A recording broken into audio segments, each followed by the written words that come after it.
Students, this is Kalyan and welcome to our YouTube channel Kalyan teaching centre. আজ আমরা class 6-এর lesson 1-এ যে গল্পটা রয়েছে it all began with drip drip, এইটির part 3 নিয়ে আলোচনা করব। দেখো, পার্ট 1 এবং পার্ট 2 এর ভিডিওতে আমরা সম্পূর্ণ গল্পটা এবং অ্যাক্টিভিটি 1, 2, 3 সলভ করেছি। আজ পার্ট 3 ভিডিওতে আমরা বাকি অ্যাক্টিভিটির প্রশ্নোত্তরগুলো সলভ করব। তো চলো আর সময় নষ্ট না করে ভিডিওটি শুরু করা যাক।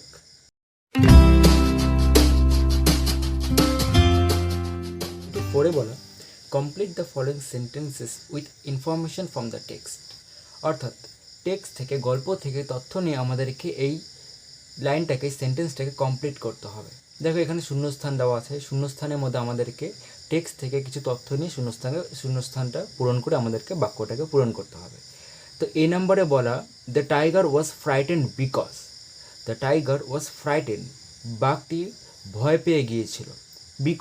বিকজ মানে হচ্ছে কারণ, কারণটা কী ছিল, কারণটা আমাদেরকে শূন্যস্থানে লিখতে হবে। তো দেখো, এই যে আমি এখানে যেটা লিখেছি, এই যে এখানে হি থেকে এই পর্যন্ত, মানে আমি নিচে আন্ডারলাইন করে যতটুকু লিখেছি সম্পূর্ণ এতটুকু তোমাদেরকে এই শূন্যস্থানে বসাতে হবে, ঠিক আছে। বিকজের পর তোমাদেরকে এই বাকিটুকু লিখতে হবে শূন্যস্থানে। তো বিকজ দেওয়া ছিল বই, এখানে দেওয়া ছিল বিকজ, এখন বিকজের পর আমরা কী লিখবো শূন্যস্থানে, এই যে দেখো, because he thought it must be the terrible drip dip, he thought, সে ভেবেছিল, this must be the terrible drip dip, এটি নিশ্চয়ই সে ভয়ানক ড্রিপ ডিপ হবে। তাহলে এখানে প্রশ্ন দেওয়া ছিল, দ্য টাইগার ওয়াজ ফ্রাইটেন, বাঘটি ভয় পেয়ে গিয়েছিল। বিকজ, কারণটা কী ছিল, কারণ বাঘটি ভেবেছিল যে এটি নিশ্চয়ই সেই ভয়ানক ড্রিপ ডিপ, অর্থাৎ গল্পটার কী ছিল, যে বাঘটা যখন ওই বৃদ্ধা মহিলার ঘরের পাশে শুয়েছিল, তখন হঠাৎ ভোলেনাথ তাকে তার কান ধরে টেনে নেয়, ঠিক আছে। আর বাঘটা তখন সেই মুহূর্তে ভয় পেয়ে ভেবেছিল যে এটি নিশ্চয়ই সেই ভয়ানক ড্রিপ ডিপ, ঠিক আছে, মানে ভোলেনাথকে সে সেই ভয়ানক ড্রিপ ডিপ মনে করেছিল, তাই সে ভয় পেয়ে গিয়েছিল। The tiger was frighten because he thought this must be the terrible drip deep. তোমাদেরকে এই লাইনটুকু, এই কথাটুকু তোমাদেরকে এই শূন্যস্থানে লিখতে হবে। তো তারপরে বি নম্বরে বলা, Bholenath's wife screamed in fear when, Bholenath's wife, ভোলেনাথের স্ত্রী, ওয়াইফ মানে স্ত্রী, ভোলেনাথের স্ত্রী, স্কার্মড মানে হচ্ছে চিৎকার করা। তাহলে Bholenath's wife screamed in fear, fear মানে ভয়, ভোলেনাথের স্ত্রী ভয়ে চিৎকার করেছিল। হোয়েন মানে হচ্ছে যখন। দেখো, হোয়েন মানে কখনো হয়, হোয়েন মানে যখন হয়। প্রশ্নের ক্ষেত্রে হোয়েন মানে কখন, আর উত্তর বলার সময় হোয়েন মানে হচ্ছে যখন। তাহলে এখানে আমরা উত্তর দেব, তাহলে এখানে হোয়েন মানে হচ্ছে যখন। তাহলে কখন ভোলেনাথের স্ত্রী ভয়ে চিৎকার করেছিল, হোয়েন মানে যখন, she discovered the tiger tied to the tree, যখন সে বাঘটিকে গাছের সঙ্গে বাঁধা দেখলো।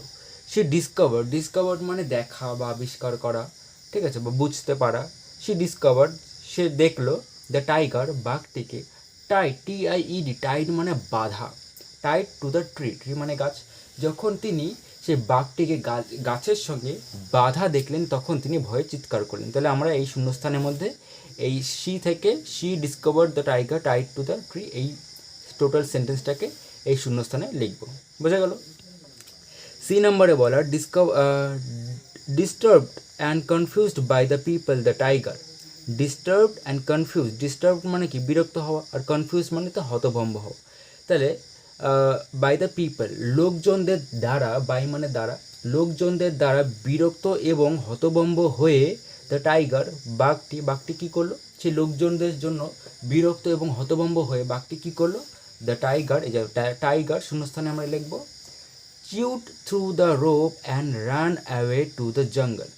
চিউড থ্রু দ্য রোপ মানে রশি, চিউ মানে চিবানো, রশিটাকে চিবিয়ে কাটলো, চিউ থ্রু দ্য রোপ, রশিটিকে চিবিয়ে কাটলো, and run away to the জঙ্গল, এবং জঙ্গলে পালিয়ে গেল। তাহলে আমরা শূন্যস্থানে কী লিখবো, দ্য টাইগারের পরে শূন্যস্থান দেওয়া, শূন্যস্থানে আমরা লিখব, chew through the rope and run away to the jungle. বুঝতে পেরেছো তো তোমাদেরকে? তাহলে আমি এখানে যেটা লিখেছি, এই যে খাতায় আমি যেটা লিখেছি সেটা তোমাদেরকে খালি শূন্যস্থানে বসাতে হবে। তাহলে শূন্যস্থানে তোমরা এই chew through the rope and run away to the jungle, এই সেন্টেন্সটুকু তোমরা এই শূন্যস্থানে বসাবে। ডি নম্বরে বলার, Bholenath announced proudly that, Bholenath গর্বের সঙ্গে প্রকাশ করলো, গর্বের সঙ্গে সে ঘোষণা করলো, অ্যানাউন্স মানে ঘোষণা করা, কি ঘোষণা করলো, দ্যাট, শূন্যস্থানে আমরা এখন কি লিখবো, শূন্যস্থানে লিখব he capture the tiger last night and even pulled it ears. He capture the tiger, সে বাঘটিকে ধরেছিল, লাস্ট নাইট গত রাত্রে, and even pulled it ear sorry, এবং সেটির কান ধরে টেনেছিল। তাহলে ভোলেনাথ গর্বের সঙ্গে কী প্রচার করলো? Bholenath announced proudly that he capture the tiger last night and even pulled it ear. সে গত রাত্রে বাঘটিকে ধরেছিল এবং এমনকি তার কান ধরেও টেনেছিল। তাহলে তোমাদেরকে এই যে সেন্টেন্সটাকে এই শূন্যস্থানে ডি এর এই শূন্যস্থানে বসাতে হবে, ঠিক আছে? তারপরে অ্যাক্টিভিটি 5-এ বলে অ্যান্সার দ্য ফলোয়িং কোশ্চেন্স, নিচের প্রশ্নগুলোর উত্তর দাও। এই নম্বরে বলা why did Bholenath bring the tiger home. Why did Bholenath bring the tiger home, Bholenath কেন বাঘটিকে বাড়িতে এনেছিল? তাহলে এর অ্যান্সারটা কি? এই যে এ নাম্বার দেখো, অ্যাক্টিভিটি 5-এর এ নাম্বারে answer. Bholenath brought the tiger home because, দেখো বিকজটা আমার এক লাইনে হয়নি, তাই আমি অর্ধেক এখানে লিখেছি, বাকিটুকু এখানে লিখেছি। তোমরা চেষ্টা করবে একসঙ্গে লেখা, ঠিক আছে? তাহলে Bholenath brought the tiger home because in the darkness of night he thought the tiger to be his lazy donkey. Bholenath brought the tiger home, Bholenath বাঘটিকে বাড়িতে এনেছিল। ব্রড মানে এনেছিল, ব্রিং BRING, ব্রিং মানে আনা, এবং ব্রিং এর পাস্ট ফর্ম হচ্ছে ব্রট, BROUGHT, ব্রট মানে এনেছিল। ভোলেনাথ বাঘটিকে বাড়িতে এনেছিল বিকজ মানে কারণ কি ছিল? In the darkness of night মানে রাত্রের অন্ধকারে, he thought the tiger to be his lazy donkey, সে বাঘটিকে তার অলস গাধা ভেবেছিল। মানে রাত্রের অন্ধকারে সে ভোলেনাথ বাঘটিকে তার অলস গাধা ভেবে তাকে বাড়িতে নিয়ে এসেছিল। বোঝা গেল? সে জানতো না যে বাঘটা সেটা যে আসলে বাঘ সেটা সে জানতো না, সে ভেবেছিল সেটা তার গাধা, তাই সে সেটিকে কান ধরে টেনে বাড়িতে এনেছিল। বি নম্বরে বলা what made the neighbours come running out of their hearts. কোন ঘটনাটা প্রতিবেশীদের, নেইবার মানে প্রতিবেশী, what made the neighbour come running out of their heart. Running out মানে দৌড়ে বেরিয়ে আসা, তাহলে আর হার্ট মানে হচ্ছে কুঁড়ে ঘর বা কুটির। তাহলে কোন ঘটনাটা প্রতিবেশীদের তাদের কুটির থেকে বের করে মানে দৌড়ে বেরিয়ে আসতে বাধ্য করেছিল? মানে এমন কি ঘটেছিল যেটার ফলে ভোলেনাথের প্রতিবেশীরা দৌড়ে তাদের কুটির থেকে, তাদের কুঁড়ে ঘর থেকে বেরিয়ে এসেছিল? তাহলে অ্যান্সারটা দেখো, বি নাম্বার। এই যে B number. In the morning, সকালবেলা, Bholenath's wife discover the tiger tied to the tree and screamed. তাহলে ইন দ্য মর্নিং, সকালবেলা ভোলেনাথের স্ত্রী কী করলো? দেখলো যে একটি বাঘ গাছের সঙ্গে বাঁধা। ভোলেনাথস ওয়াইফ ডিসকভার্ড, ভোলেনাথের স্ত্রী দেখতে পেলো বা আবিষ্কার করলো the tiger tied to the tree and screamed, বাঘটি গাছের সঙ্গে বাঁধা আছে, এবং সে কী করলো? তারপর দেখে স্কাউন্ট মানে চিৎকার করলো, অ্যান্ড স্কাউন্ট এবং চিৎকার করলো। হিয়ারিং হার, তার এই চিৎকার শুনে, হিয়ারিং মানে শুনে, হিয়ারিং হার তাকে শুনে বা তার চিৎকার শুনে, the neighbours came out of their heart, প্রতিবেশীরা তাদের কুটির থেকে বেরিয়ে এসেছিল। তাহলে তো প্রতিবেশীরা কেন কুটির থেকে বেরিয়ে এসেছিল? কারণ যখন ভোলেনাথের স্ত্রী সকালবেলা দেখলো যে একটি বাঘ তাদের বাড়ির পাশে একটি গাছের সঙ্গে বাঁধা, সেই দৃশ্য দেখে তিনি চিৎকার করেন, ভয়ে চিৎকার করেন, এবং তার সেই চিৎকার শুনে প্রতিবেশীরা দৌড়ে তাদের কুটির থেকে বেরিয়ে আসে। বোঝা গেল? এটা হচ্ছে আমাদের অ্যান্সার, বি নম্বরে। তারপরে সি নম্বরে বলা why were the villagers relieved. Why were the villagers relieved, relieved মানে মুক্তি পাওয়া, শান্তি পাওয়া। কেন গ্রামবাসীরা, ভিলেজার্স মানে গ্রামবাসী, কেন গ্রামবাসীরা শান্তি পেল, মনে স্বস্তি পেল? সি নাম্বারের, ঠিক আছে? সি নাম্বার অ্যান্সারটা কী তাহলে? The villagers were relieved because the tiger run away to the jungle. The villagers were relieved, গ্রামবাসীরা স্বস্তি পেল বিকজ কারণ the tiger ran away to the jungle, বাঘটি দৌড়ে জঙ্গলে চলে গিয়েছিল, তাই তারা একটু মনে শান্তি পেল, স্বস্তি পেল। ডি নম্বরে বলো how did the king reward Bholenath for his bravery মানে সাহসিকতা। হাউ ডিড দ্য কিং, কীভাবে রাজা রিওয়ার্ড মানে পুরস্কৃত করা বা পুরস্কার দেওয়া। How did the king reward Bholenath for his bravery, রাজা কীভাবে ভোলেনাথকে তার সাহসিকতার জন্য পুরস্কৃত করেছিলেন?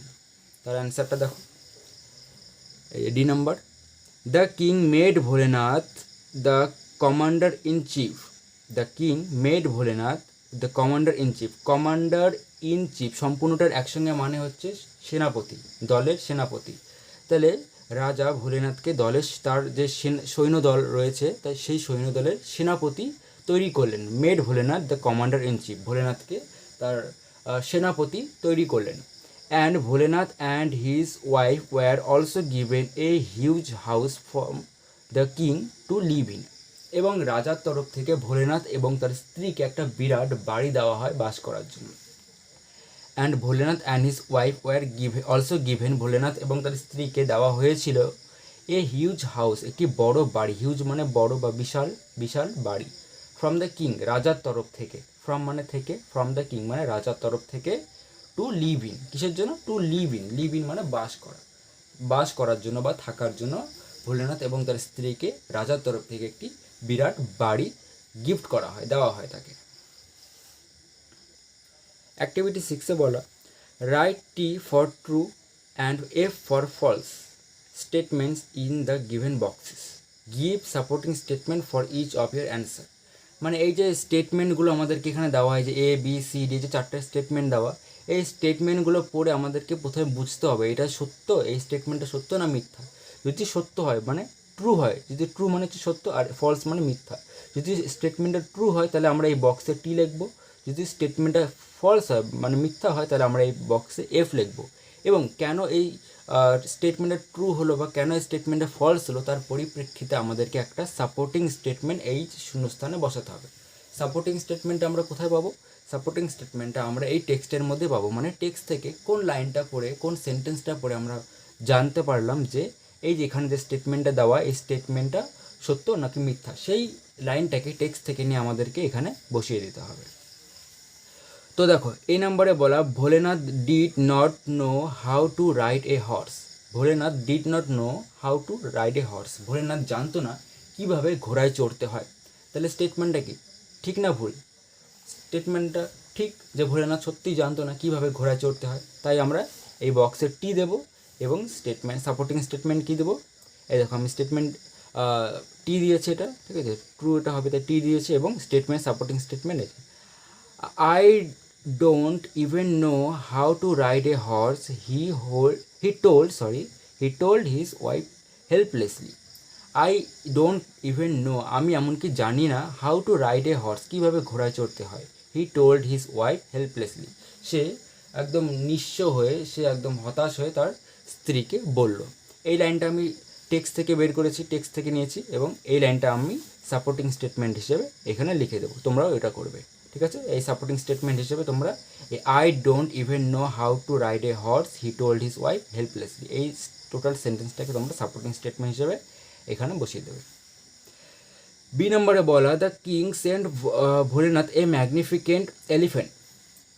রাজা ভোলেনাথকে একটি চমৎকার হাতি পাঠিয়েছিলেন। রাজা ভোলেনাথকে একটি চমৎকার হাতি পাঠিয়েছিলেন। এটা কি সত্য? একদমই সত্য না, এটা মিথ্যা।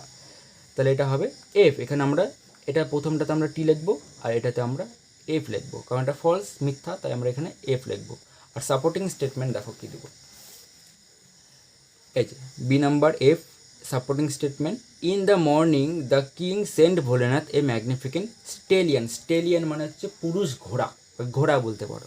তাহলে সকালবেলা রাজা ভোলেনাথকে একটি কী পাঠিয়েছিল? রাজা ভোলেনাথের কাছে একটি ম্যাগনিফিকেন্ট স্টেলিয়ান, একটি চমৎকার পুরুষ ঘোড়া, বা তোমরা শুধু ঘোড়াও বলতে পারো, একটি চমৎকার ঘোড়া পাঠিয়েছিল। তাহলে এটা হচ্ছে আমাদের সাপোর্টিং স্টেটমেন্ট, বোঝা গেলো? এটা আমরা এই সাপোর্টিং স্টেটমেন্ট হিসেবে এখানে এই শূন্যস্থানে বসাবো। সি নম্বরে বলা, the enemy soldiers were happy to see Bholenath. The enemy soldiers, শত্রু সেনারা, ওয়ার হ্যাপি, তারা খুব আনন্দিত হয়েছিল বা খুশি হয়েছিল, টু সি ভোলেনাথ, ভোলেনাথকে দেখে। মানে শত্রু সেনারা যখন ভোলেনাথকে দেখলো তখন তারা খুবই আনন্দিত হয়েছিল। এটি কি সত্য না মিথ্যা? এটি মিথ্যা, এফ হবে এটা। আর সাপোর্টিং স্টেটমেন্ট, এই যে সি নাম্বার সাপোর্টিং স্টেটমেন্টটা দেখো, এই যে এফ এবং supporting statement. The enemy soldiers were astonished to see a wild looking man tied to a fierce stallion waving branches excitedly. The enemy soldiers were astonished. শত্রু সেনারা চমকে গিয়েছিল। অ্যাস্ট্রোনাইজড মানে চমকে যাওয়া বা বিস্মিত হওয়া বা অবাক হওয়া। কিসের জন্য তারা অবাক হয়ে গিয়েছিল? To see a wild looking man, একজন বন্য দেখতে মানে একদম জঙ্গলি দেখতে এক ধরনের লোককে দেখে তারা চমকে গিয়েছিল। এখানে ওয়াইল্ড লুকিং ম্যান বলতে এখানে ভোলেনাথকে বোঝানো হয়েছে। তাহলে তারা ভোলেনাথকে কীরকম অবস্থা দেখেছিল? Wild look. ভোলেনাথকে দেখতে অনেকটা ওয়াইল্ড লুক মানে হচ্ছে খুব বন্য প্রকৃতির। তারা বন্য প্রকৃতির একজন মানুষকে দেখে খুবই অ্যাস্ট্রোনাইজড হয়ে গিয়েছিল, খুবই বিস্মিত হয়ে গিয়েছিল বা চমকে গিয়েছিল। টাইড টু এ ফিয়ার্স স্টেলিয়ন, যে একটা ফিয়ার্স মানে হচ্ছে হিংস্র, স্টেলিয়ন মানে কি বললাম? পুরুষ ঘোড়া। যে ব্যক্তিটা একটি হিংস্র ঘোড়ার মধ্যে বাঁধা। ওয়েভিং ব্রাঞ্চেস এক্সাইটেডলি, এবং সে কী করছিল? একটা গাছের ডালাকে ভীষণভাবে খুবই উত্তেজনার সঙ্গে কি ওয়েভ করছিল। ওয়েভিং মানে হচ্ছে নাড়ানো। তাহলে শত্রু সেনারা একজন বন্য প্রকৃতির লোককে দেখে চমকে গিয়েছিল, যে কিনা একটি হিংস্র ঘোড়ার পিঠে বাঁধা ছিল এবং উত্তেজনার সঙ্গে উদ্দীপনার সঙ্গে সে একটি গাছের ডালাকে নাড়াচ্ছিল। তাহলে এটা হচ্ছে আমাদের সাপোর্টিং স্টেটমেন্ট। তারপরে ডি নম্বরে বলা, Bholenath defeated the enemy soldier single handedly মানে একা হাতেই। ভোলেনাথ একা হাতেই শত্রু সেনাদেরকে পরাজিত করেছিল। ডিফিটেড মানে পরাজিত করা। Bholenath defeated the enemy soldiers single handedly. Bholenath একা হাতেই শত্রু সেনাদেরকে ডিফিটেড করেছিল, পরাজিত করেছিল। তাহলে এটা ট্রু হবে, সত্য হবে। এটা সত্য যে ভোলেনাথ একাই শত্রু সেনাদেরকে পরাজিত করেছিল।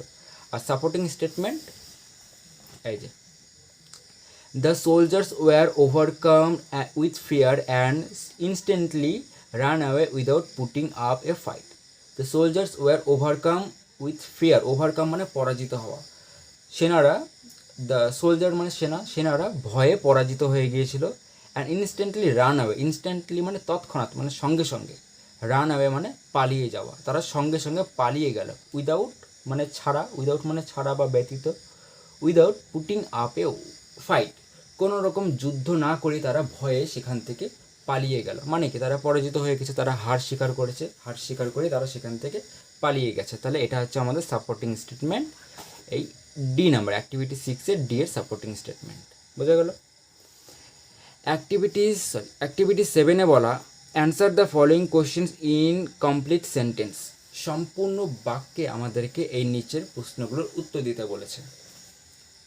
এই নম্বরে বলা, why was Bholenath full of despair. Why was Bholenath, was মানে ছিল, ভোলেনাথ কেন ছিল? হোয়াই ওয়াজ ভোলেনাথ, হোয়াই মানে কেন। দেখো, যে কোনো প্রশ্নের উত্তর দেওয়ার আগে তোমাদেরকে এই WH ওয়ার্ডগুলোর মানে জানতে হবে।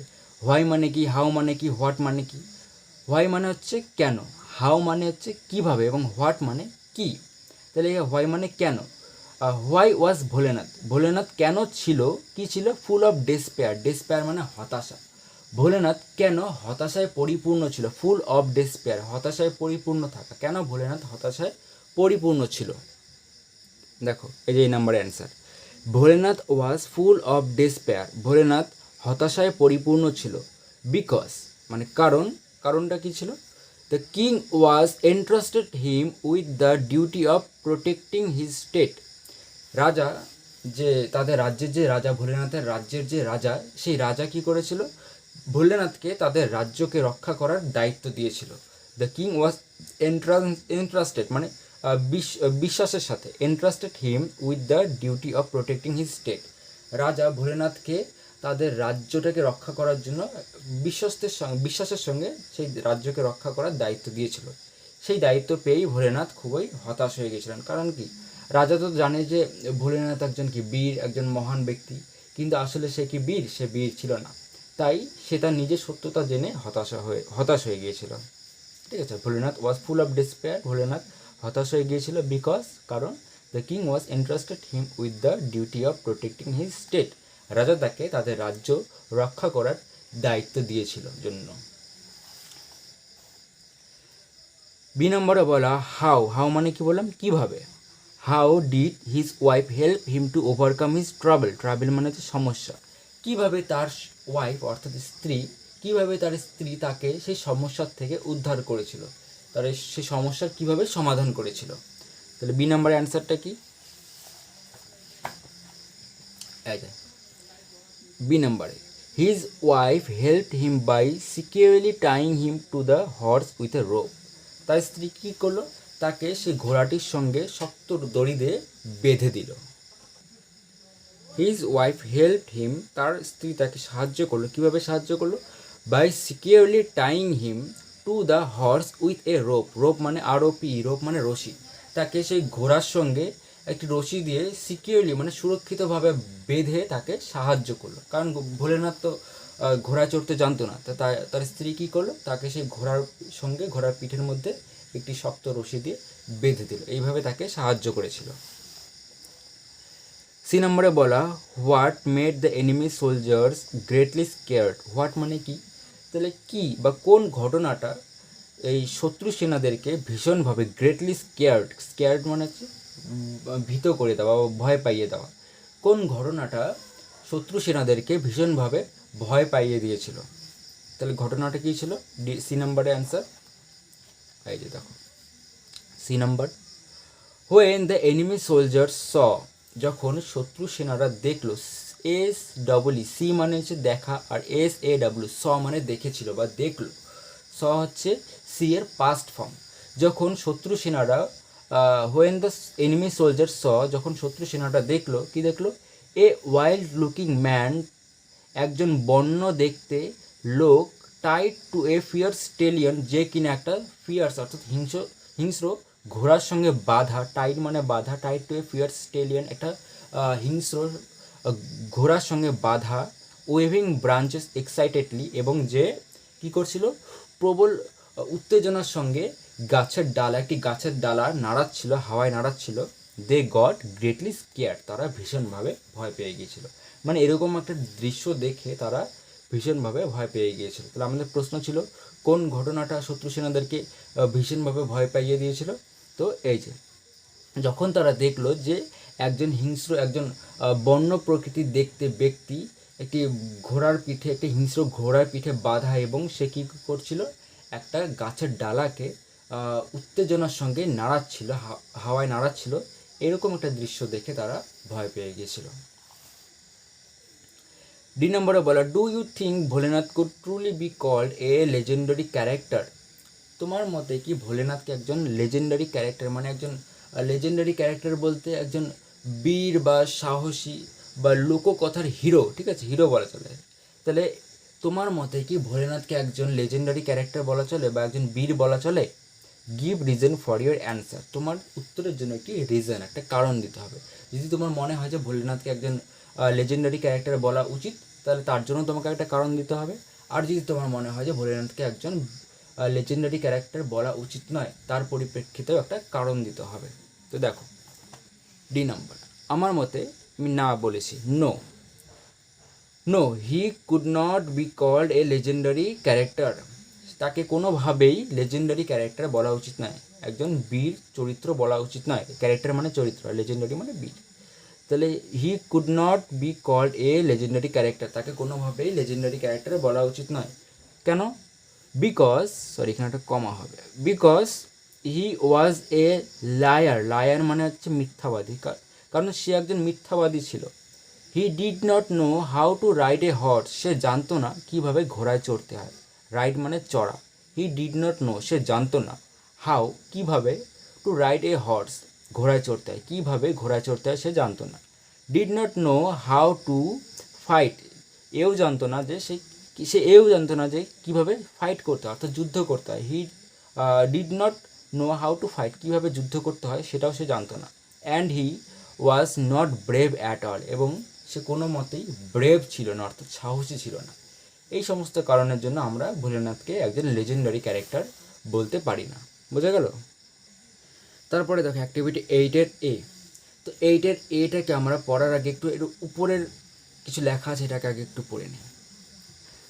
রিড দ্য ফলোয়িং সেন্টেন্সেস, নিচের বাক্যগুলো পড়ো। This drip drip will be the death of me, এই টিপ টিপ আমার মৃত্যু হবে। ডেট মানে মৃত্যু। দেখো এখানে এই ডেটটাকে একটা আলাদা নীল কালি দিয়ে লেখা আছে, বাকি সম্পূর্ণটা কালো কালি দিয়ে, শুধু এটা নীল কালি দিয়ে। এই কারণটা আমি তোমাদেরকে পরে বলছি। বি নম্বরে বলা everyone marvelled at his bravery, প্রত্যেকে তার সে সাহসিকতা দেখে, ব্রেভারি মানে সাহসিকতা দেখে কি হয়েছিল, মার্ভেল অর্থাৎ আশ্চর্যিত হয়ে গিয়েছিল। Bholenath came back home in আটার ডেসপেয়ার, ডেসপেয়ার মানে হতাশা, ভোলেনাথ চূড়ান্ত হতাশার সঙ্গে বাড়িতে ফিরল। তো একটা জিনিস তোমরা লক্ষ্য করো, এখানে ডেথ, ব্রেভারি আর ডেসপেয়ার, এই মৃত্যু, সাহসিকতা এবং হতাশা, এই তিনটি শব্দকে আলাদা কালিতে লেখা আছে, কারণ এগুলোকে হাইলাইট করার জন্য, যাতে এগুলো আমাদের চোখে পড়ে, আমরা সহজেই ধরতে পারি। ইন দ্য অ্যাবভ সেন্টেন্সেস, উপরের বাক্যগুলোতে the blue coloured words are noun, সেই নীল রঙের শব্দগুলো কি, নাউন অর্থাৎ বিশেষ্য। বিশেষ্য কি, যে শব্দের দ্বারা কোনো নামকে বোঝাবে, বোঝা গেল। Which indicate either a state of being or a quality of mind, এই নাউনগুলো কি করবে, ইন্ডিকেট করবে অর্থাৎ নির্দেশ করবে। কি নির্দেশ করবে, এ স্টেট অফ বিং, কোনো একটা অবস্থা, ঠিক আছে, স্টেট অফ বিং মানে কোনো কিছুর অবস্থা, or a quality of mind অর্থাৎ, অথবা কি করবে, এই কোয়ালিটি অফ মাইন্ড অর্থাৎ মনের কোয়ালিটির পরিচয় দেবে, বৈশিষ্ট্যের পরিচয় দেবে। মানে উপরে যে নাউনগুলো, এগুলো কি করে, কোনো ব্যক্তি বা বস্তুর পরিচয় দেয়, ঠিক আছে। তো এই ধরনের শব্দকে কি বলা হয় বলো তো, অ্যাবস্ট্রাক্ট নাউন বলা হয়, বোঝা গেল। তো এখানে দেখো অ্যাক্টিভিটি 8-এর এতে বলা, রিড দ্য ফলোয়িং সেন্টেন্সেস, নিচের বাক্যগুলো পড়ো। Underline the noun which indicate either a state of being or a quality of mind, এবং এই বাক্যগুলো পড়ে আমাদেরকে সেই শব্দটার নিচে আন্ডারলাইন করতে হবে, দাগ দিতে হবে, যেই শব্দটা কোনো স্টেট অফ বিং অর্থাৎ কোনো অবস্থা, কোনো বস্তুর অবস্থা, অথবা এ কোয়ালিটি অফ মাইন্ড অথবা কি করবে, কোনো মনের অবস্থার কথা বোঝাবে, কোনো বস্তুর অথবা মনের অবস্থার কথা বোঝাবে, এরকম শব্দের নিচে আমাদেরকে দাগ দিতে হবে। যেরকম এখানে হচ্ছে ডেট, ব্রেভারি, ডিসপেয়ার, এই যে তিনটা শব্দ দেওয়া, এই শব্দগুলোর নিচে দাগ তো দেওয়া নেই, কিন্তু এগুলোকে হাইলাইট করা, সেরকম শব্দ আমাদেরকে এখান থেকে খুঁজে বার করতে হবে এবং সেগুলোর নিচে দাগ দিতে হবে। 1 নম্বরে বলা, the king is known for his kindness, রাজা তার কাইন্ডনেস মানে দয়া, দয়ার জন্য পরিচিত, নোন মানে পরিচিত, দ্য কিং ইজ নোন, রাজা পরিচিত, কিসের জন্য পরিচিত, ফর হিজ কাইন্ডনেস, তার দয়ার জন্য। তাহলে আমাদেরকে এখানে সেই শব্দটার নিচে দাগ দিতে হবে, সেই নাউনটা আমাদেরকে এখান থেকে খুঁজে বের করতে হবে, যে নাউনটার দ্বারা কোনো ব্যক্তি বা বস্তুর চারিত্রিক বৈশিষ্ট্যের কথা উল্লেখ করেছে, মানে ব্যক্তি বা বস্তুটা ভালো না খারাপ, ছোট না বড়, ঠিক আছে, মানে তার সম্পর্কে কিছু বলা থাকবে, এরকম ধরনের শব্দকে আমাদেরকে এখান থেকে বের করতে হবে।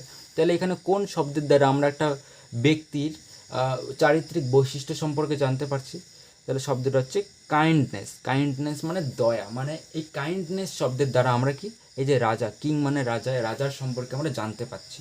তাই কাইন্ডনেসটা হবে হচ্ছে আমাদের অ্যাবস্ট্রাক্ট নাউন, বোঝা গেল। অ্যাবস্ট্রাক্ট নাউন আমি তোমাদেরকে পরে বলছি। তাহলে এখানে আমাদেরকে যে শব্দটা বের করতে বলেছে আমরা সেই শব্দটা বের করলাম, বোঝা গেল। এমন শব্দ বের করতে বলছি যেটা কোনো বস্তু, অবস্থা অথবা মনের কোয়ালিটি বোঝাবে, মাইন্ড মানে মন, মনের কোয়ালিটিকে বোঝাবে অর্থাৎ বৈশিষ্ট্যকে বোঝাবে, তাহলে এটা সেই শব্দটা হচ্ছে, সেরূপ শব্দ হচ্ছে কাইন্ডনেস।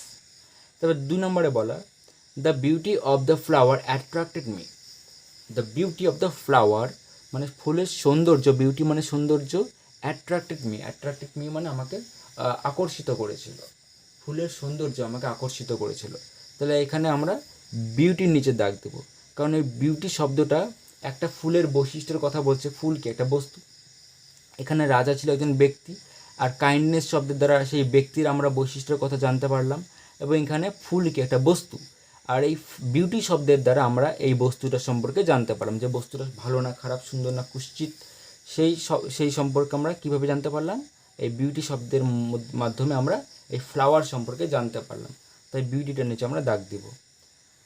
3 নম্বরে বলা, চাইল্ডহুড ইজ ফান, চাইল্ডহুড মানে শৈশবকাল, বাল্যকাল, তাহলে সেই শৈশবকাল কীরকম, ফান মানে খুবই মজার, তাহলে এখানে আমরা দাগ দেব চাইল্ডহুডের নিচে, চাইল্ডহুড মানে শৈশবকাল। ইন্ডিয়া অ্যাটেন্ড ফ্রিডম ইন 1947, 1947 সালে ভারত স্বাধীন হয়েছিল। ফ্রিডম মানে স্বাধীনতা, অ্যাটেন্ড মানে প্রাপ্ত করা। ইন্ডিয়া অ্যাটেন্ড ফ্রিডম এই ভারত স্বাধীনতা লাভ করেছিল বা অর্জন করেছিল বা প্রাপ্ত করেছিল কবে? ইন 1947, 1947 সালে। তাহলে এখানে আমরা দাগ দেব ফ্রিডম শব্দের নিচে, কারণ ফ্রিডম মানে কি? স্বাধীনতা। তাহলে স্বাধীনতা কি? একটা বস্তু বা ব্যক্তির পরিচয় দেয়, মানে অবস্থার পরিচয় দেয় সে স্বাধীনভাবে আছে না সে বদ্ধভাবে আছে। তাহলে সেই পরিচয় দেয় কোন শব্দটা? এই ফ্রিডম শব্দটা। এই ফ্রিডম শব্দটার মাধ্যমে আমরা জানতে পারি কোনো ব্যক্তি বা বস্তু সে বাধা আছে না মুক্ত আছে, ঠিক আছে? তাহলে এই ফ্রিডম শব্দের মধ্যে দিয়ে যেহেতু আমরা জানতে পারি, তাই ফ্রিডম শব্দের নিচে আমরা দাগ দেব। তারপরে এখানে বলা, the words you have underlined in activity 8A, তুমি অ্যাক্টিভিটি 8-এর এর মধ্যে যে শব্দগুলো নিচে আন্ডারলাইন করেছো সেগুলো কি? আর অ্যাবস্ট্রাক্ট নাউন। সেগুলো হচ্ছে abstract noun. Abstract nouns always indicate a state of being or a quality of mind. সেটা তো আমরা জানলাম যে অ্যাবস্ট্রাক্ট নাউন কোনো বস্তু বা ব্যক্তির অবস্থা অথবা মানসিক অবস্থার পরিচয় দেয়। এখানে আরও কিছু অ্যাবস্ট্রাক্ট নাউনের কথা বলা আছে, যেরকম bravery, kindness, debt, freedom, childhood, heroism. বোঝা গেল? তারপরে দেখো অ্যাক্টিভিটি 8-এর বি, ফর্ম মানে গঠন করা। FORM, ফর্ম মানে গঠন করা। আর FROM, ফ্রম মানে হচ্ছে থেকে। তাহলে এই ফর্ম মানে গঠন করা, ফ্রম মানে থেকে। ফর্ম অ্যাবস্ট্রাক্ট নাউন আমাদেরকে গঠন করতে বলেছে। ফ্রম দ্য ফলোয়িং ওয়ার্ডস, নিচে যে ওয়ার্ডগুলো, যে শব্দগুলো দেওয়া, এই ওয়ার্ডগুলো দিয়ে আমাদেরকে কী করতে হবে? অ্যাবস্ট্রাক্ট নাউন গঠন করতে হবে। এগুলো নাউন, এই নাউনগুলোকে আমাদেরকে অ্যাবস্ট্রাক্ট নাউনে পরিণত করতে হবে। বোঝা গেল? তো প্রথমে দেওয়া আছে ডার্ক মানে হচ্ছে অন্ধকার।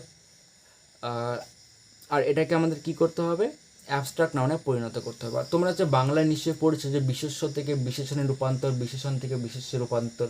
যেরকম আমরা বলতে পারি যে গাছ হচ্ছে বিশেষ্য, গাছকে বিশেষণে রূপান্তর করলে কী হয়? গেছো। মাঠ হচ্ছে বিশেষ্য, মাঠকে বিশেষণে রূপান্তর করলে কী হয়? মেঠো। সেরূপ আবারও যদি মেঠো হচ্ছে বিশেষণ, মেঠোকে যদি বিশেষ্যে পরিণত করি, মেঠোকে যদি আমরা বিশেষ্যে পরিণত করি তাহলে কী হয়? মাঠ।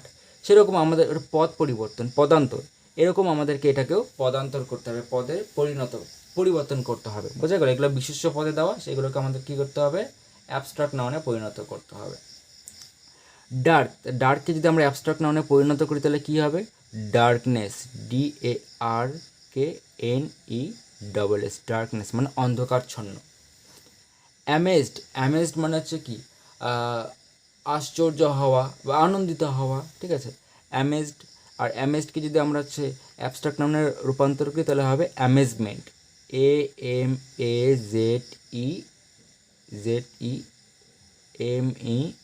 AMAZEEMENT, amazement. কনফিউজ মানে হতভম্ব হওয়া বা হতবুদ্ধি হওয়া। আর এটাকে যদি আমরা অ্যাবস্ট্রাক্ট নাউনে রূপান্তর করি তাহলে হবে confusion,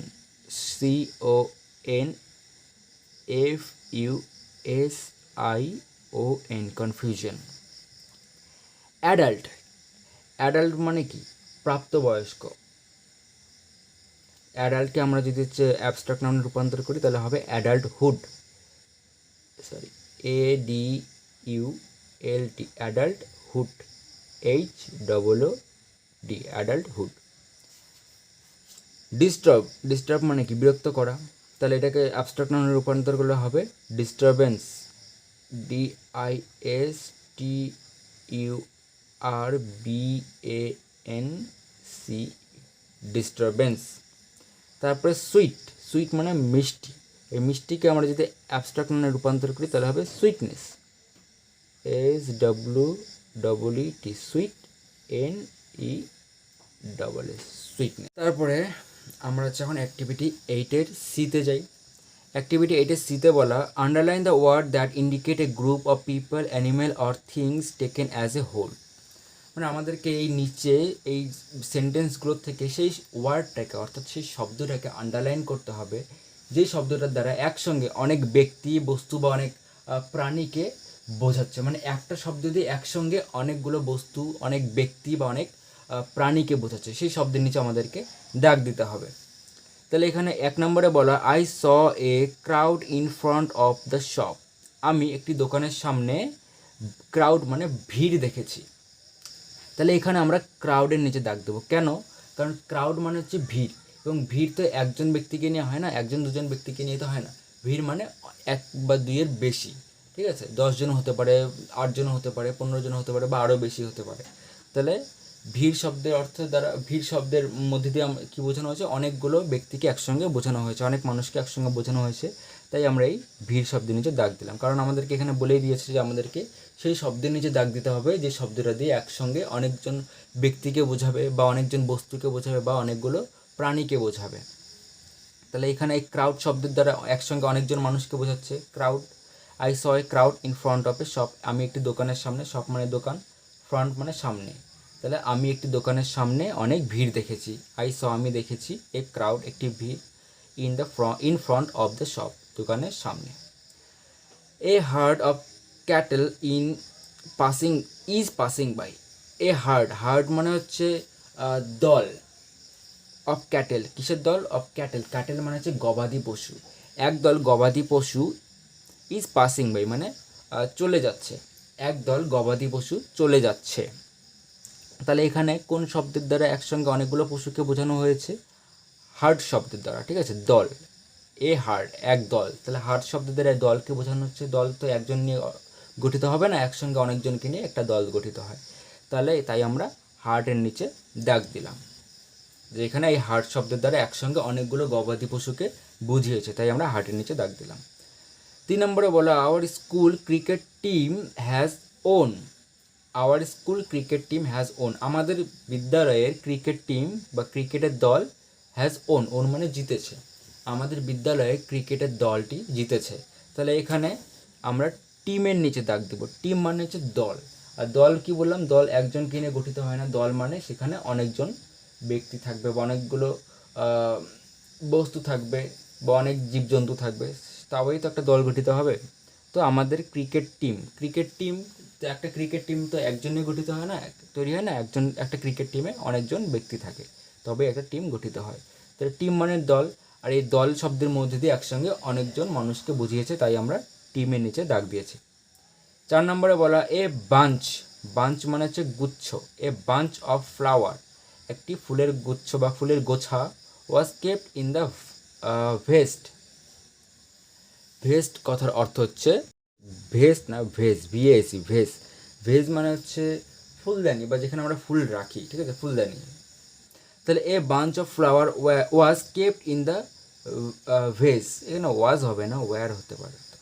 A bunch of flowers was kept in the veg মানে ফুলদানির মধ্যে একগোছা ফুল রাখা আছে।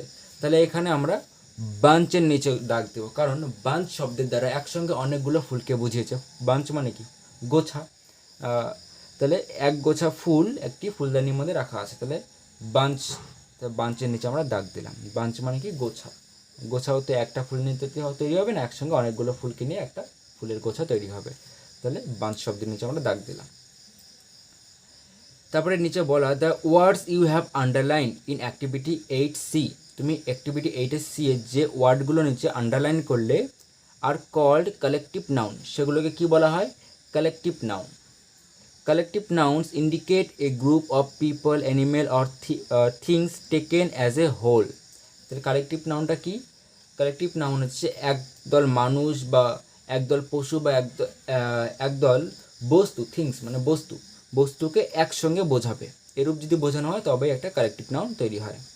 মানে এমন একটা নাউন বা একটা শব্দের মধ্যে একসঙ্গে অনেকগুলো বস্তুকে বোঝাবে, বা অনেক ব্যক্তিকে বোঝাবে, বা অনেক জীবজন্তুকে বোঝাবে, এরকম একটা শব্দকে বলা হয় collective noun. Collective nouns always take a singular verb when it is used in present tense. যদি কালেকটিভ নাউনটা কি প্রেজেন্ট টেন্সে ইউজ করা হয়, তখন সেটা কি করে? সিঙ্গুলার ভার্ব মানে একটাই ভার্ব ব্যবহার করে, ঠিক আছে? একটাই ভার্ব নেয়। তারপরে দেখো অ্যাক্টিভিটি 8D।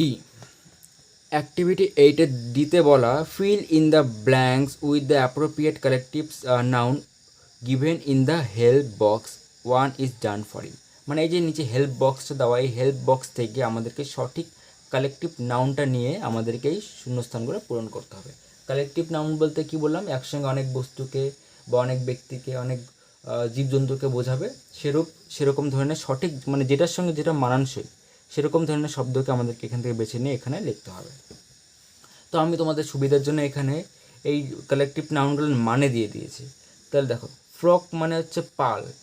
পাল বলতে টাইটেল পাল না, এখানে পাল বলতে একসঙ্গে গরুর পাল বা ভেড়ার পাল, বোঝা গেল, এরকম জীবজন্তুর পাল। ফ্লক মানে হচ্ছে পাল। তারপরে পোজ মানে হচ্ছে বাহিনী, সেনাবাহিনী হতে পারে বা আরও অন্যান্য বাহিনী। তারপর সোয়ার্ম মানে ঝাঁক, বাঞ্চ মানে গুচ্ছ বা গোছা, ক্লাস মানে তো শ্রেণী, জানি আমরা। তো একটা এখানে করে দেওয়া আছে, এ পোজ অফ পুলিশম্যান মার্চড বাই। মার্চড মানে কি, মার্চ করা। তাহলে এক বাহিনী পুলিশ দল তারা মার্চ করছিল। তারপরে এটা তো করে দাও, আমাদেরকে 2 নম্বর থেকে 5 নম্বর পর্যন্ত এই চারটা আমাদেরকে করতে হবে। তো এখানে 2 নম্বরে বলা, I bought A dash of grapes. Grapes মানে হচ্ছে আঙ্গুর। ফ্রম দ্য মার্কেট, আমি বাজার থেকে এক গোছা আঙ্গুর নিয়ে আসলাম। দেখো, গোছাটা কিন্তু এখানে বলা নেই, কিন্তু আমি তবুও বললাম কিসের জন্য, কারণ আঙ্গুরের সঙ্গে গোছাটা মানানসই, এক গোছা আঙ্গুর। I brought A dash of grapes from the market, আমি মার্কেট থেকে ড্যাশ আঙ্গুর নিয়ে আসলাম। তাহলে আঙ্গুরের সঙ্গে এখানে কোন, আঙ্গুরের জন্য এখানে কোন কালেকটিভ নাউনটা ইউজ হবে, এখানে বাঞ্চ হবে। এই বাঞ্চ মানে গুচ্ছ বা গোছা, তাহলে এই গুচ্ছ বা গোছাটা এখানে ইউজ হবে। তাহলে এখানে আমরা লিখবো bunch, BUNCH। I brought a bunch of grapes from the market, আমি মার্কেট থেকে, বাজার থেকে এক গোছা আঙ্গুর নিয়ে আসলাম। A dash of sheep, sheep মানে হচ্ছে ভেড়া। A dash of sheep was grazing in the field, মানে এক ড্যাশ ভেড়া মাঠে ঘুরে বেড়াচ্ছিল। তাহলে এক ড্যাশ ড্যাশে কী হবে, এক দল হবে। আমরা যদি বাংলায় বলতাম তাহলে কি বলতাম, একদল ভেড়া মাঠে বেড়াচ্ছে, বা এক পাল ভেড়া মাঠে বেড়াচ্ছে। তাহলে এখানে কী হবে, এই যে পাল, পালকে ইংরেজিতে বলা হয় ফ্লক। তাহলে FLOCK, FLOCK।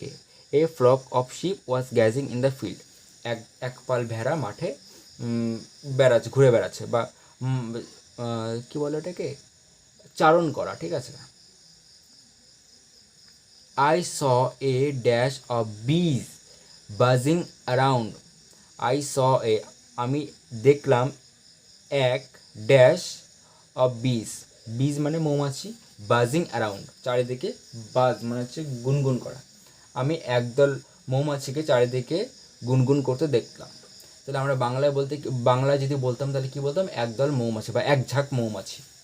তাহলে এক ঝাঁক মৌমাছি, ঝাঁককে ইংরেজিতে বলা হয় swarm, SWARM, swarm. I saw A swarm of বিজ বাজিং অ্যারাউন্ড, আমি চারিদিকে এক ঝাঁক মৌমাছিকে গুনগুন করতে দেখলাম।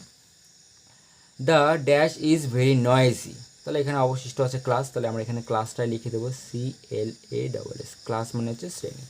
The class is very noisy, noisy মানে কি, খুব উচ্ছৃঙ্খল বা চিৎকার চেঁচামেচি যেখানে হয় সেটাকে নয়েজি বলা হয়। তাহলে শ্রেণীকক্ষটা কীরকম, খুবই নয়েজি, খুবই চিৎকার চেঁচামেচিতে পরিপূর্ণ।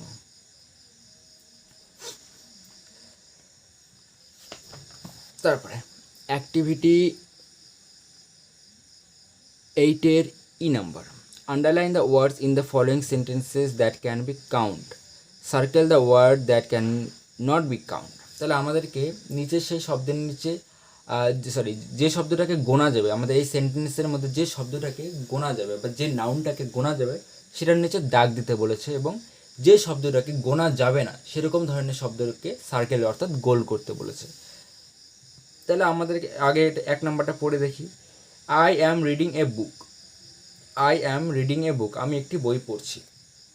এখানে আমাদের নাউন কোনটা, বুক। এই বুকটা, বই কি গোনা যায়? যদি বই গোনা যায় তাহলে বইয়ের নিচে আমরা আন্ডারলাইন করব, আর যদি বই গোনা না যায় তাহলে আমরা এটাকে সার্কেল করবো অর্থাৎ গোল করব। তাহলে বই গোনা যায়, আমরা সবাই জানি বইকে আমরা গুনতে পারি।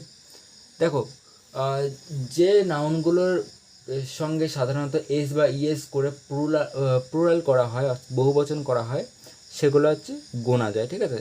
আর যেগুলো সিঙ্গুলার থেকে প্লুরাল করা যায় না সেগুলোকে আনকাউন্টেবল নাউন বলা হয়, বা এটা পরে বলছি আমি। তাহলে 1 নম্বরে দাও, I am reading a book, আমি একটি বই পড়ছি। তাহলে আমরা বইয়ের নিচে আন্ডারলাইন করলাম কেন? কারণ হচ্ছে বইকে গোনা যায়, আর আমাদেরকে এখানে বলছে যেটা গোনা যাবে সেটা নিচে আন্ডারলাইন করতে, আর যেটা গোনা যাবে না সেটা সেই শব্দটাকে এরকম করে সার্কেল করতে। তাহলে বই গোনা যায়, তাই আমরা বইয়ের নিচে আন্ডারলাইন করলাম। 2 নম্বরে বলা iron is a useful metal, লোহা হলো একটি ব্যবহারযোগ্য ধাতু। তাহলে আয়রন, এখানে দুটো নাউন আছে, একটা হচ্ছে আয়রন আর একটা হচ্ছে মেটাল। মেটাল মানে ধাতু, আয়রন মানে লোহা। তাহলে এখানে আয়রনটা কি গোনা যাবে? আয়রন গোনা যায় না, তাই আয়রন যেহেতু গোনা যায় না সেই জন্য আমরা আয়রনটাকে সার্কেল করব। আর মেটাল, মেটাল মানে ধাতু, ধাতুকে আমরা গুনতে পারি, লোহা ধাতু, তামা ধাতু, ব্রোঞ্জ ধাতু, অ্যালুমিনিয়াম ধাতু, এরকম ধাতুকে আমরা গুনতে পারি, তাই আমরা ধাতুর নিচে আন্ডারলাইন করব। 3 নম্বরে বলা Snowy is his pet dog. Snowy is his pet dog, Snowy হলো তার পোষা কুকুর। স্নোই মানে সাধারণত হচ্ছে তুষার, ঠিক আছে, স্নো মানে হচ্ছে তুষার। তাহলে কিন্তু এখানে স্নোই একটা কুকুরের নাম। তো যাই হোক, এখানে স্নোই আর ডগ দুটো নাউন দেওয়া, এই দুটো নাউনের আমাদেরকে আগে মানে বের করতে হবে। স্নোই মানে কি? স্নোই মানে হচ্ছে তুষারচ্ছন্ন, বরফে পরিপূর্ণ, ঠিক আছে। আর ডগ মানে কুকুর। তাহলে এখানে কোনটা গোনা যায়? ডগকে গোনা যায়, কুকুরকে আমরা গুনতে পারি কটা কুকুর আছে, কিন্তু আমরা স্নো অর্থাৎ বরফকে তো আমরা গুনতে পারি না, তুষারকে তো আমরা গুনতে পারবো না যে কতগুলো বরফ আছে বা কয়টা বরফ আছে। তাই যেহেতু স্নোকে গোনা যায় না, তাই আমরা স্নোকে সার্কেল করব। বোঝা গেল? তারপরে 4 নম্বরে বলা শি হ্যাজ লং হেয়ার, তার লম্বা চুল আছে। তাহলে এখানে নাউন কোনটা? নাউন হচ্ছে হেয়ার। হেয়ার অর্থাৎ চুল, চুলকে কি গোনা যায়? চুলকে গোনা যায় না, তাই যেহেতু চুলকে গোনা যায় না, আমরা হেয়ারকে অর্থাৎ চুলকে আমরা সার্কেল করব। তারপরে এখানে বলা দেখো let's learn the words that you have underline is in activity 8E are countable noun. তুমি এই অ্যাক্টিভিটি 8-এর ইতে যে ওয়ার্ডগুলো নিচে আন্ডারলাইন করেছো সেগুলো কি countable noun. Countable noun, count মানে হচ্ছে গোনা, তাহলে কাউন্টেবল নাউন মানে যে নাউনগুলোকে অর্থাৎ যে বিশেষ্যগুলোকে গোনা যায় সেগুলোকে কাউন্টেবল নাউন বলা হয়।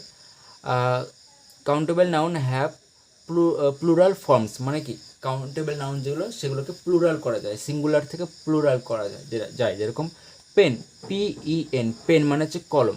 পেন হচ্ছে একটা কাউন্টেবল নাউন, কেন? কারণ পেনকে আমরা সিঙ্গুলার থেকে প্লুরাল করতে পারি। এখানে পেনটা সিঙ্গুলার আছে, পেনটাকে আমরা প্লুরাল করতে পারি, PENS, পেন্স। পেনকে আমরা পেন্স করতে পারি। কিন্তু এখানে আমি দিলাম ওয়াটার, WATER, ওয়াটার। ওয়াটারকে কি প্লুরাল করা যায়? ওয়াটার্স হয় কোনো দিন? বা মিল্ক দিলাম, MILK, মিল্ক, মিল্ককে কি মিল্কস করা যায়? যায় না। তাই ওয়াটার বা মিল্ক এগুলো হচ্ছে আনকাউন্টেবল নাউন, এগুলোকে গোনা যায় না। The words you have circle in activity 8E, তুমি অ্যাক্টিভিটি 8-এর ইতে যে ওয়ার্ডগুলোকে সার্কেল করেছো অর্থাৎ গোল করেছো, গোল চিহ্ন দিয়েছো, সেগুলোকে কি বলা হয়? আর আনকাউন্টেবল নাউন, সেগুলো হচ্ছে আনকাউন্টেবল নাউন, মানে সেগুলোকে গোনা যায় না। Uncountable noun do not have plural forms, যেটা বললাম যে আনকাউন্টেবল নাউনকে কখনো সিঙ্গুলার থেকে প্লুরাল করা যায় না, যেরকম ওয়াটারকে করা যায় না, মিল্ককে করা যায় না, তারপর স্নোকে করা যায় না, হেয়ারকে কখনো প্লুরাল করা যায় না, আয়রনকে কখনো প্লুরাল করা যায় না, ঠিক আছে। এগুলো সবসময় সিঙ্গুলারই থাকে, তাই এগুলো হচ্ছে আনকাউন্টেবল নাউন। এবার অ্যাক্টিভিটি 8-এর F-এ বলা read the sentence carefully and put the underlined word in the correct columns. এখানে দেখো পরের পেজে আমাদেরকে একটা কলাম দেওয়া, এখানে কলাম দেওয়া, ঠিক আছে, দুটো কলাম দেওয়া, একটা কলামে দেওয়া কাউন্টেবল নাউন্স আর একটা কলামে দেওয়া আনকাউন্টেবল নাউন্স। তাহলে আমাদেরকে এই সেন্টেন্সগুলো পড়তে হবে। এই সেন্টেন্সের মধ্যে দেখো কতগুলো ওয়ার্ডের নিচে দাগ দেওয়া, যে ওয়ার্ডগুলো অর্থাৎ যে শব্দগুলোর নিচে দাগ দেওয়া, সেই শব্দগুলো যদি কাউন্টেবল নাউন হয় তাহলে আমরা সেটাকে কি করব? সেই ওয়ার্ডগুলোকে আমরা এই কাউন্টেবল নাউনের ঘরে লিখব। আর যে ওয়ার্ডগুলো গোনা যায় না, এখানে যে ওয়ার্ডগুলো মানে আর কি যেগুলো গোনা যাবে না, সেগুলোকে আমরা এখানে আমরা আনকাউন্টেবল নাউনের ঘরে লিখবো, এখানে লিখবো, ঠিক আছে। যেগুলো গোনা যাবে সেগুলো আমরা এখানে লিখবো, আর যেটা গোনা যাবে না সেটা আমরা এখানে লিখবো, আনকাউন্টেবল নাউনের ঘরে লিখবো। তো প্রথমে দেওয়া 1 নম্বরে দেওয়া milk is good for health, দুধ স্বাস্থ্যের জন্য খুবই উপকারী। তাহলে এখানে মিল্ক দেওয়া, মিল্ক অর্থাৎ দুধকে কি গোনা যায়? দুধকে গোনা যায় না, তাই আমরা মিল্কটাকে আনকাউন্টেবল নাউনের ঘরে লিখবো। বোঝা গেল? মিল্কটা হবে হচ্ছে আনকাউন্টেবল নাউনের ঘরে। দেখাচ্ছি দাও, এই যে এখানে আমরা মিল্ক লিখবো, MILK, মিল্ক। তারপরে 2 নম্বরে বলা দ্য ডোর ইজ ক্লোজড, দরজাটি বন্ধ। আন্ডারলাইন কার নিচে করা? ডোরের নিচে। তো ডোর মানে হচ্ছে দরজা। তো দরজাকে গোনা যায়? দরজাকে গোনা যায়। যেহেতু দরজাকে গোনা যায় তাই আমরা দরজাকে কাউন্টেবল নাউনের ঘরে লিখব, DOOR, ডোর। তারপরে 3 নম্বরে বলা I brought A kilo of sugar from the market, আমি বাজার থেকে 1 কিলো সুগার অর্থাৎ চিনি নিয়ে আসলাম। সুগার মানে চিনি, মার্কেট মানে বাজার। এখানে সুগারের নিচেও দাগ দেওয়া, মার্কেটের নিচেও দাগ দেওয়া। তাহলে সুগারটাই কাউন্টেবল নাউন না আনকাউন্টেবল নাউন? সুগার হচ্ছে আনকাউন্টেবল নাউন, মানে সুগারকে গোনা যায় না। তুমি কি চিনি গুনতে পারবে? চিনি গোনা যাবে না, তাই সুগার হচ্ছে আনকাউন্টেবল নাউন। সুগারকে আমরা আনকাউন্টেবল নাউনের ঘরে লিখবো। আর মার্কেট, মার্কেট মানে হচ্ছে বাজার, বাজার হচ্ছে কাউন্টেবল নাউন, তাই মার্কেটকে আমরা কাউন্টেবল নাউনের ঘরে লিখবো, কারণ মার্কেটকে কি গোনা যায়। তাহলে আমরা সুগারকে লিখবো হচ্ছে আনকাউন্টেবল নাউনের ঘরে, SUGAR, সুগার। আর কাউন্টেবল নাউনের ঘরে লিখবো মার্কেট, MARKET, মার্কেট। তারপরে 4 নম্বরে বলা children play with toys, children's মানে শিশুরা কী করে প্লে উইথ টয়, টয় মানে খেলনা, খেলনা দিয়ে খেলছে, শিশুরা খেলনা দিয়ে খেলছে। তাহলে চিলড্রেন, চিলড্রেনটা কাউন্টেবল নাউন না আনকাউন্টেবল নাউন? চিলড্রেন মানে শিশু, তাহলে শিশুদেরকে গোনা যায়, অবশ্যই গোনা যায়। কতজন শিশু আছে? শিশুদেরকে গোনা যায়। চিলড্রেন হচ্ছে চাইল্ডের পাস্ট, প্লুরাল নাম্বার হচ্ছে চিলড্রেন, CHILD, চাইল্ড মানে একজন শিশু আর চিলড্রেন মানে অনেকগুলো শিশু। তাহলে যেহেতু চিলড্রেনকে পাস্ট থেকে প্রেজেন্ট, প্রেজেন্ট থেকে পাস্ট করা যায়, ভুল বললাম, যেহেতু চিলড্রেনকে সিঙ্গুলার থেকে প্লুরাল আর প্লুরাল থেকে সিঙ্গুলারে রূপান্তর করা যায়, তাই চিলড্রেনটা হচ্ছে কাউন্টেবল নাউন, ঠিক আছে, মানে চিলড্রেনকে গোনা যায়। আর টয়েস, টয়েস মানে হচ্ছে খেলনা, খেলনাকেও গোনা যায়, তাই এখানে চিলড্রেন আর টয়েস দুইটাই হচ্ছে কাউন্টেবল নাউন। তাই আমরা দুইটাকে কী করবো? কাউন্টেবল নাউনের ঘরে লিখবো। কাউন্টেবল নাউন হচ্ছে এটা, তাহলে এখানে আমরা লিখবো CHILDREN, চিলড্রেন, আর কি টয়েস, TOYS। বোঝা গেল? মিল্ক আর সুগার গোনা যায় না, তাই এগুলো হচ্ছে আনকাউন্টেবল নাউনের ঘরে।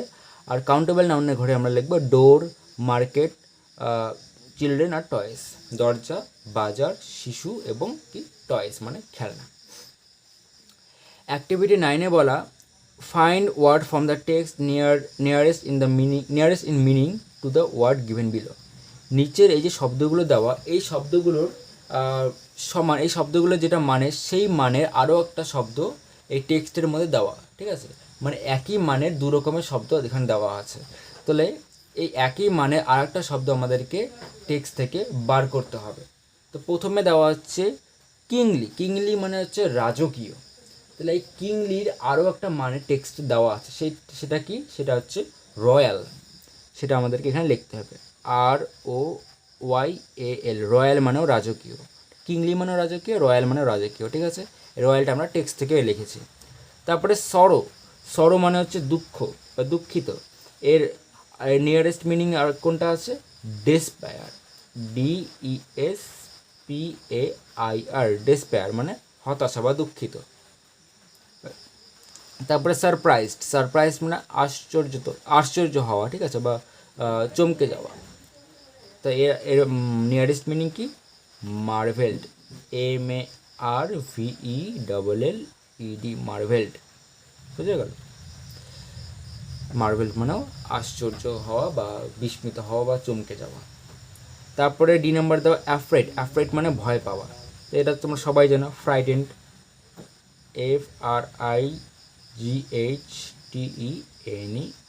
ফ্রাইটেন্ড, ফ্রাইটেন্ড মানেও ভয় পাওয়া। অ্যাক্টিভিটি 10-এর এতে বলা imagine you are caught in a storm while returning from one night, write a short paragraph in about 60 word describing your experience, use the following hints. তাহলে এখানে আমাদেরকে বলছি যে কল্পনা করো তুমি এক ঝড়ে আটকা পড়ে গিয়েছো, ঠিক আছে। Imagine you are caught in a storm while returning home one night, কোনো এক রাতে তুমি যখন বাড়ি ফিরছিলে তখন তুমি ঝড়ে আটকা পড়ে গিয়েছিলে। রাইট এ শর্ট প্যারাগ্রাফ, একটা ছোট প্যারাগ্রাফ লিখতে বলেছে, ইন অ্যাবাউট 60 ওয়ার্ড মানে মোটামুটি 60টা শব্দের মধ্যে একটা প্যারাগ্রাফ লিখতে বলেছে। ডিসক্রাইবিং ইউর এক্সপিরিয়েন্স, তোমার যে সেই এক্সপিরিয়েন্সটা, সেই সময় তোমার যে এক্সপিরিয়েন্সটা হয়েছিল, যেটা তুমি বুঝতে পেরেছিলে, সেই এক্সপিরিয়েন্স নিয়ে তোমাকে 60টা শব্দের মধ্যে একটা প্যারাগ্রাফ লিখতে বলেছে। ইউজ দ্য ফলোয়িং হিন্টস, মানে আমাদেরকে নিচের হিন্টগুলো ইউজ করতে বলছে। এই হিন্টগুলো ইউজ করে আমাদেরকে 60টা শব্দের মধ্যে একটা প্যারাগ্রাফ লিখতে বলেছে। 60টার থেকে 2-1 শব্দ কম বেশি হলেও কোনো ব্যাপার না। তো অ্যাক্টিভিটির 10-এর এ দেখো, yesterday I was returning from my aunts house. Yesterday মানে গতকাল। গতকাল কী করেছিলাম? I was returning from my aunts house. আমি আমার আন্ট অর্থাৎ কাকিমা বা পিসিমা, তো কাকিমার বাড়ি থেকে আমি ফিরছিলাম। I was returning from my aunts house. গতকাল আমি আমার কাকিমার বাড়ি থেকে ফিরছিলাম। ইট ওয়াজ আফটারনুন, সরি এটা আফটারনুন হবে না, এটা নাইট হবে, যেহেতু নাইট দেওয়া ওখানে, তাহলে আমরা নাইট লিখব, NIGHT। It was night and the sky was covered with dark cloud. সেটা কী ছিল? তখন সময়টা ছিল রাত্রি এবং গোটা আকাশ কালো মেঘে ঢাকা ছিল। ইট ওয়াজ নাইট, এটা ছিল রাত্রি, and the sky was covered with dark cloud, এবং আকাশ ডার্ক ক্লাউড অর্থাৎ কালো মেঘে ঢাকা ছিল, কভার্ড ছিল। The wind was so strong, বাতাস খুবই শক্তিশালী ছিল। সেই মুহূর্তে যে বাতাস বইছিল, সেই বাতাসটা খুবই শক্তিশালী ছিল। And I was stuck in the middle road, এবং আমি মাঝ রাস্তাতেই আটকা পড়ে গিয়েছিলাম। স্টাক মানে আটকা পড়া। আই ওয়াজ স্টাক, আমি আটকা পড়ে গিয়েছিলাম, ইন দ্য মিডিল রোড, মাঝ রাস্তায়। সাডেনলি, হঠাৎ, the rain started to fall, হঠাৎ করে কী হলো? বৃষ্টি পড়তে শুরু করলো। And there was no one around me, এবং সেই সময় আমার চারিদিকে কেউ ছিল না, আমি তখন একা ছিলাম। There was no one around me, আমার চারিদিকে কেউ ছিল না। আই টুক শেল্টার, শেল্টার মানে আশ্রয়। আই টুক শেল্টার, টুক মানে নেওয়া, টেক মানে নেওয়া, আর টুক হচ্ছে টেকের পাস্ট ফর্ম, মানে নিয়েছিলাম। আই টুক শেল্টার, আমি আশ্রয় নিয়েছিলাম, আন্ডার এ বিগ ট্রি, একটা বড় গাছের নিচে। আন্ডার মানে I took shelter under a big tree, আমি একটি বড় গাছের নিচে আশ্রয় নিয়েছিলাম। After an hour the rain stop and somehow I walk to my home. After an hour মানে 1 ঘন্টা, 1 ঘন্টা পরে, আফটার মানে পরে, আফটার অ্যান আওয়ার 1 ঘন্টা পরে, দ্য রেইন স্টপড, বৃষ্টি থামলো, and somehow I walk to my home, এবং সামহাউ মানে কোনোভাবে কোনো মতে আমি হেঁটে বাড়িতে গেলাম। I walk to my home, আমি হেঁটে বাড়ি গেলাম। তারপরে দেখো, অ্যাক্টিভিটি 10-এর বিতে বলা, study the family chart given below. এই যে আমাদেরকে এখানে ফ্যামিলি চার্টটা দেওয়া, এই ফ্যামিলি চার্টটা পড়তে বলেছে, সেটা তোমরা পড়ে নিও। তারপরে বলেছে এখানে, সাপোজ ইউ আর রিমা, মনে করো তুমি Rima. Your grandfather is Raghunath Jha, তোমার গ্র্যান্ডফাদার অর্থাৎ ঠাকুরদার নাম কি? Raghunath Jha. Write a short paragraph in about 6 sentences about your family. তোমার এই যে ফ্যামিলি চার্টটা দেওয়া, এই ফ্যামিলি চার্টটা ব্যবহার করে তোমাকে 6টা বাক্যের মধ্যে একটা প্যারাগ্রাফ লিখতে হবে। ঠিক আছে? এই ফ্যামিলি চার্টটা ইউজ করে তুমি 6টা বাক্যের মধ্যে একটা প্যারাগ্রাফ লেখো। তাহলে আমার নাম কি? রিমা, এবং আমার ঠাকুরদার নাম রঘুনাথ ঝা। দেখো, মাই নেম ইজ রিমা, আমার নাম Rima. My father's name is Sundarlal Jha, আমার বাবার নাম Sundarlal Jha. He is a farmer, তিনি একজন কৃষক। ফার্মার মানে কৃষক। My grandfather's name is Raghunath Jha, আমার ঠাকুরদার নাম Raghunath Jha. I have one brother, his name is Ramu, আমার একটি ভাই আছে, তার নাম Ramu. He is a school student, সে হলো একজন বিদ্যালয়ের ছাত্র। He is a school student, সে একজন বিদ্যালয়ের ছাত্র, বা তোমরা শুধু স্টুডেন্ট দিলেও কোনো ব্যাপার না। মাই আঙ্কেলস নেম ইজ বীরেন্দ্রলাল ঝা, আমার আঙ্কেল অর্থাৎ আমার কাকার নাম কি? Birendralal Jha. He is a postman, তিনি একজন পোস্টম্যান, একজন peon. My cousin's name is Damu, he is a college student. আমার কাজিন মানে ভাই বোন। কাজিন হচ্ছে সেই ভাই বোনদেরকে বলা হয় যারা হচ্ছে কাকাতো বা জ্যাঠাতো, মামাতো, পিস্ততো, এরকম ভাই বোনকে কাজিন বলা হয়। তাহলে আমার কাজিনের নাম কি? দামু। ঠিক আছে? He is a college student, সে একজন কলেজের ছাত্র। তাহলে আমরা 6টা সেন্টেন্সের মধ্যে প্যারাগ্রাফটা লিখেছি। দেখো, মাই নেম ইজ রিমা, আমার নাম Rima. My father's name is Sundarlal Jha, he is a farmer, তিনি, আমার বাবার নাম কি সুন্দরলাল ঝা এবং তিনি একজন ফার্মার, একজন কৃষক। My grandfather's name is Raghunath Jha, আমার ঠাকুরদার নাম Raghunath Jha. I have one brother, his name is Ramu, he is a school student, আমার একজন ভাই আছে তার নাম রামু, সে হচ্ছে একজন স্কুল স্টুডেন্ট, একজন বিদ্যালয়ের ছাত্র। My uncle's name is Birendralal Jha, he is a postman, আমার কাকার নাম বীরেন্দ্রলাল ঝা এবং তিনি একজন postman. My cousin's name is Damu, he is a college student, আমার কাজিনের নাম, আমার ভাইয়ের নাম, মানে আমার কাকার ছেলের নাম কি দামু এবং সে একজন কলেজের স্টুডেন্ট। বোঝা গেল? তো আজকের ভিডিওটা এই পর্যন্ত থাকলো। ভিডিওটা ভালো লেগে থাকলে অবশ্যই লাইক করবে এবং আমাদের চ্যানেলটিকে সাবস্ক্রাইব করবে। ভিডিওটি সম্পূর্ণ দেখার জন্য অসংখ্য ধন্যবাদ।